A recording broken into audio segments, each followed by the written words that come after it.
angti.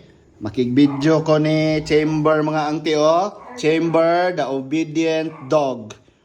This is how this dog is very obedient. Follow siyang dada. Tanawa ha. Chamber, sit. Stay. Wait sa. Pa-cute-cute. Wait sa. Wait. Tanaw dire. Wait.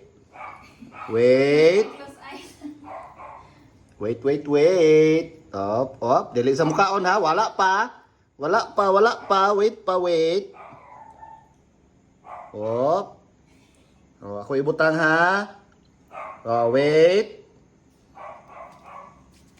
Wait. Tanawa, di yun na siya. Basta di kadungog sa keyword, mga angti. So, ansay keyword? Eat. Yay! Very good, I'm a Chamber. Very good.